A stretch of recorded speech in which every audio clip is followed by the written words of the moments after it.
ఆ ఒక్క కృప మిగలాలంటే అమ్మవారి పాదాలు గట్టిగా పట్టుకుంటే చాలు. ఒక్కొక్కసారి భగవంతుని చేష్టితం ఎలా ఉంటుందంటే పైకి చాలా కష్టంలా కనపడుతుంది, కానీ ఆవిడ కష్ట రూపంలో చిన్న కష్టం ఇచ్చి పెద్ద సుఖాన్ని ఇస్తుంది. మనకి తెలియదు ఆ విషయాలు.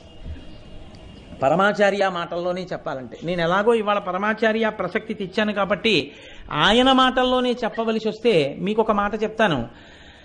వెనకటికి ఉప్పు వ్యాపారం చేసేవాళ్ళు గాడిదల మీద ఉప్పు బస్తాలు వేసుకుని ఊళ్ళోకి తీసుకెళ్లి అమ్మేవారు. ఒకానొకప్పుడు ఉప్పు అమ్మే వ్యాపారులు గాడిదల మీద ఉప్పు బస్తాలన్నీ వేసుకుని అరణ్యంలోంచి వెడుతున్నారు. దొంగలు చూశారు, వీళ్ళు ఉప్పు బస్తాలన్నీ పట్టుకెడుతున్నారా, ఉప్పు బస్తా అంటే చాలా బరువు, ఆ ఉప్పు పట్టుకెడుతున్నారు, వీళ్ళు ఉప్పు అమ్మి మళ్ళీ వస్తారు. వచ్చినప్పుడు మనం ఈ ఉప్పు అమ్మిన డబ్బు పట్టుకొని వస్తారు కాబట్టి వీళ్ళని భయపెట్టి డబ్బు దోచుకోవచ్చు.